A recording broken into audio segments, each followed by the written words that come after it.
Hey guys, how's everyone doing? This is Sir Jedi Sentinel, and welcome back to Sentinel Reviews. After a little bit of hiatus, we're back, and today we are looking at The New Countermeasures Series 1, released in December of 2016. The New Countermeasure Series 1 once again stars Simon Williams as Group Captain Ian Gilmore, Pamela Salem as Professor Rachel Jensen, Karen Gledhill as Dr. Allison Williams, and Hugh Ross as Sir Toby Kinsella. This set consists of 4 stories, and as always, I will be discussing spoilers. So if you have not heard the New Countermeasure Series 1 yet, in the description box below is the link to Big Finish's website where you can purchase the title. And without further ado, let's just dive right into this box set. And this box set opens with Nothing to See Here by Guy Adams. So this this story sees the team in Switzerland hunting a scientist who's gone missing and investigating a string of mysterious bank robberies. And well, I will spoil it right off the bat what happened. So this scientist has come up with technology that turns people invisible. And in order to try and figure out what's going on, the team has sent Ian in undercover, posing as a former soldier who, is now how do I explain what his fake backstory is? Former soldier who is deeply troubled, and so he's been recruited to become a bank robber. Now, this story really plays with the concept of invisibility in a really creative way. How do I want to explain this?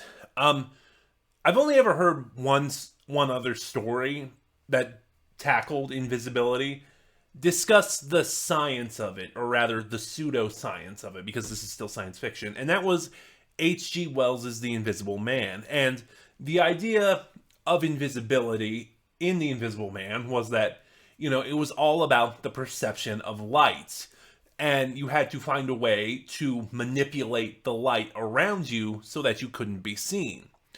And that idea is explored here. This scientist they're hunting, that the team is looking for, she tried that as she was, looking into invisibility. But, the problem is, by doing that, by manipulating the photons like that, it ended up severely blinding her students. I believe it's Allison who says that, if you can't see photons, you go blind. So what this scientist did, and I'm sorry, I didn't remember the characters' names.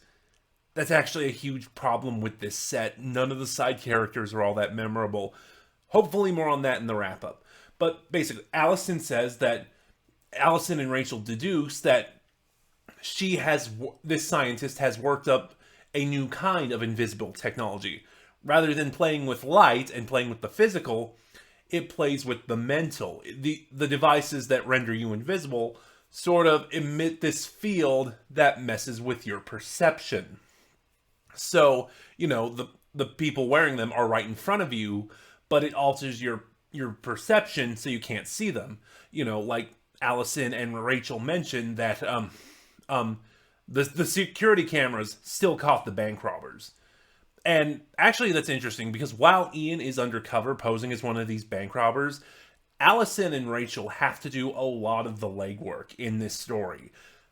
I will say, I've mentioned this in the past before. The countermeasure stories kind of have trouble divvying up the team and giving everyone something to do, and that's the case here. Like I said, most of the team is in Switzerland. Ian is undercover. Rachel and Allison are investigating. And Toby is back in London, and basically for the first half of the story, or basically the first 3/4 actually, he only shows up via phone call and basically just so the team can give him status reports. And, Rachel can give him an earful for endangering Ian by putting him undercover like this. And then we get to the climax when we find out this bank robber was going to pull this big job, the grand opening of a hotel. Toby shows up to, escort Rachel there undercover, and then Allison is left behind. So this story really has a lot of trouble giving the team everything to do. It works better in the first half, because they just report to Toby like they did in the classic series. but in the second half, it's really noticeable. The standout performance, actually, stick a pin in that. I'll return to that in just a sec. The villain is really good too. Like I mentioned, there was the scientist working on this invisible technology, and it kind of led her. And the reason she's orchestrating these bank robberies is to continue to get the funding to work on this technology. And that includes working with a former lover of hers who is sort of a career criminal. And that guy is really the main villain of this story, and he's really good. Like, as Rachel and Allison discover from reading his file, he is mentally unstable. Like, Allison finds out that as a kid, he assaulted a teacher, and so on. And they find out this becomes more and more problematic because, by altering people's perceptions, the invisibility technology is not protecting the wearer, so it's degrading their brains as well. And watching this character deteriorate is absolutely terrifying, because you already get the idea he's dangerous, but as his brain deteriorates because of this tech, he just becomes more and more unhinged. Now, returning to that point, the standout performance of this story is Simon Williams as Ian Gilmore, because, as I mentioned, he's going undercover as one of these bank robbers, as one of these, working for the villains. And, just the struggle he displays trying to, keep hold of his wits. He knows something is wrong. He knows these things are destroying his mind, but he's not in a position where he can do anything. Like, he keeps trying to fight back against the main villains, but they keep overpowering him and making him do this. And then when we get to the climax of the story where, we're actually worried he's too far gone. And eventually it's Rachel that brings him back to his wits. Which is kind of funny because this series kind of ships Ian and Rachel. And admittedly, I do too. Actually, I think the Target novelization for Remembrance of the Daleks also shipped them. But no, the scene where Rachel brings Ian back to himself is really sweet, and it's brilliantly performed by Salem and Williams. There's not a lot to say. I mean, I covered the bare basics, and you want to get into the story itself to really experience everything. Like, even though Allison doesn't get a lot to do in this story, she does have some interesting moments, especially when we learn that there was a third bank robber who was unfortunately so warped and twisted by the invisibility tech that, not only he's having trouble remembering who he is, and everyone else is having trouble remembering he exists. This is kind of this is a decent start to this box set. And just to give you a preview at my concluding thoughts, it's not gonna last. Alright, next up we have Troubled Waters by Ian Potter. This story sees the team in the middle of the ocean looking for a missing submarine, trying to find out what happened to it and its crew of 100+ sailors. Of course, upon finding the submarine, they continue to try and investigate it, leading to a dark secret tied to the Cold War. Now, so one of the big letdowns of this story is the sound design, unfortunately. Like, if you've seen a good submarine thriller, they are not pleasant places to be. All these tight, enclosed spaces, like I said, crews of hundreds, cramped is the word I'd use. So for a submarine thriller, especially one where, you're investigating a submarine, there really should be this feeling of claustrophobia. And unfortunately, this story doesn't deliver. Even, no matter how much the team talks about the tight, cramped, enclosed spaces, it's a letdown. Also, weirdly, this story is a sequel to Peshka from Series 2.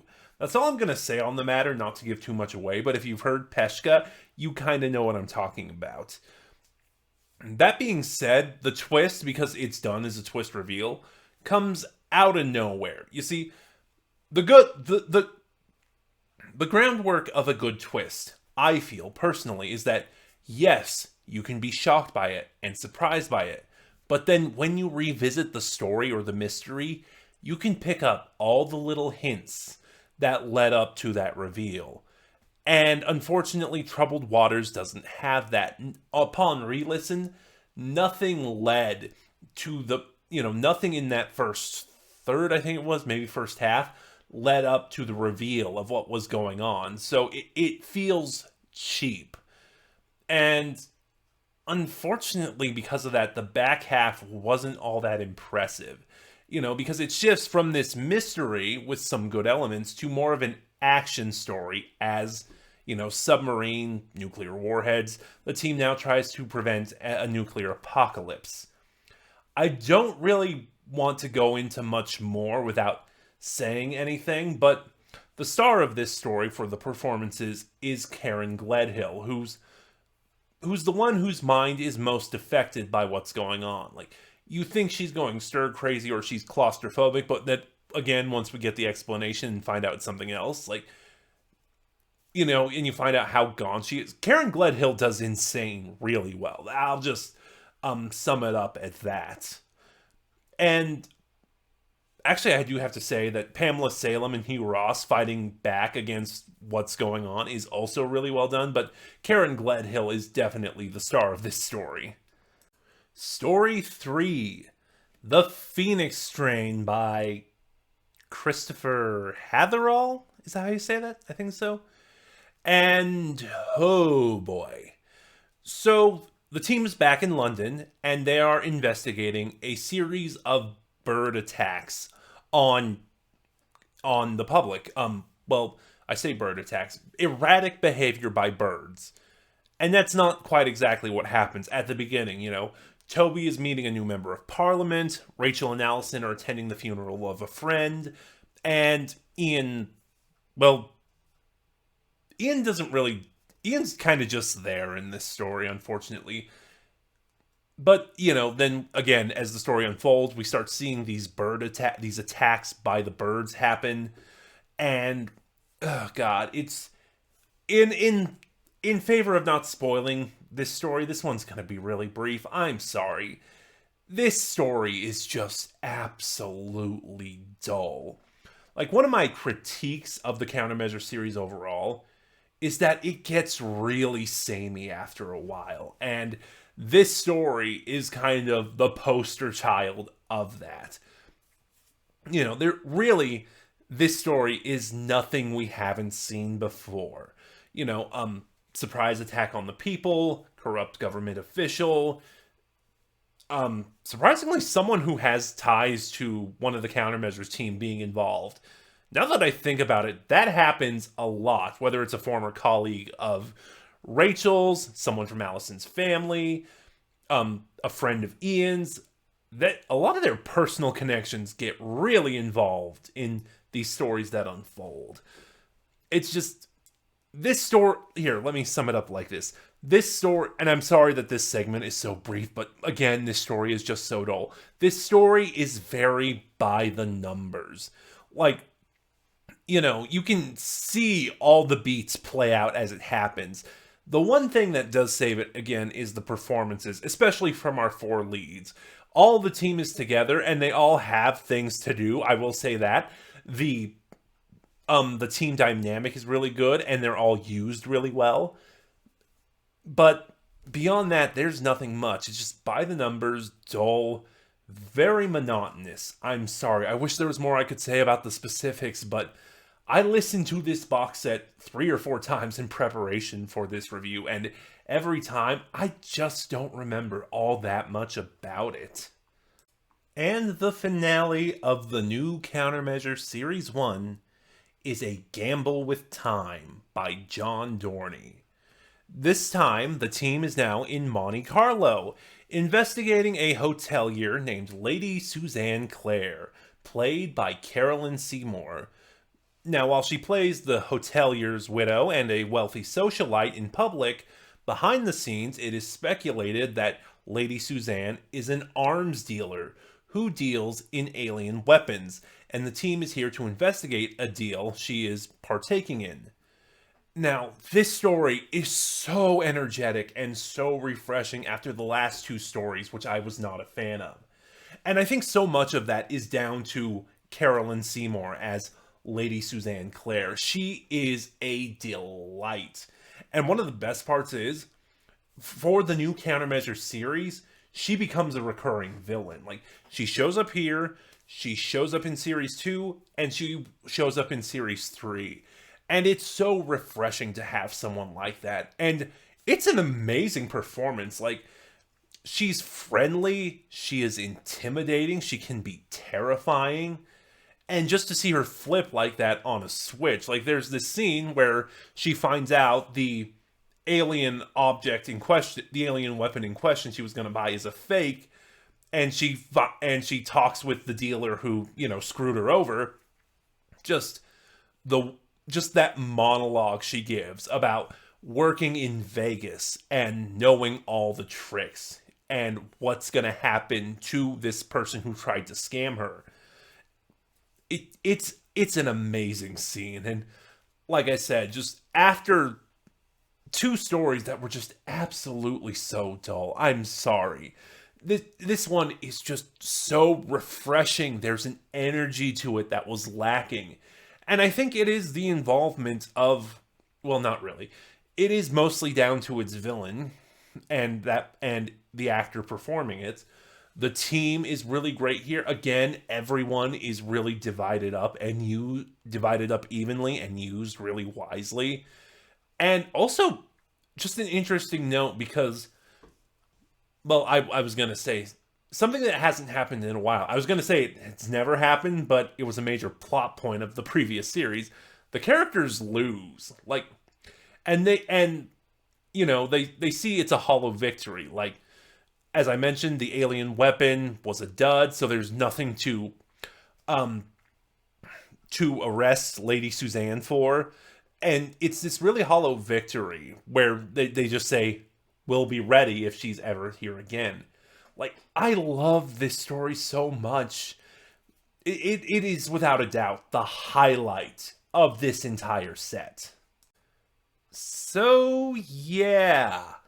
Going from memory, and listening to it again, we'll see what happens with the next release before I get into the stuff I haven't heard yet. The new Countermeasure Series 1 is the low point of this entire series. Like I said, it's been a while since I've re-listened to Series 2, so we'll see what happens there, but just, like I said, after a while, Countermeasures has this tendency to be very samey, and I really think the new Countermeasure Series 1 is the shining example of that criticism, because my God, mundane is the name of the game. If I were to rank the stories, I would say the Phoenix Strain is the weakest. You saw me struggle to say anything about that. Then Troubled Waters, which is okay. There are certainly some more interesting elements. There's a bit of tension, but there are a bunch of things that let it down, including the poor sound design into establishing a submarine, and just the out-of-nowhere twist, which just doesn't work. And then Nothing to See Here, which is fun, and then A Gamble with Time, which is amazing because of Carolyn Seymour's performance in particular. But, I mean, what did you expect otherwise? It's a John Dorney.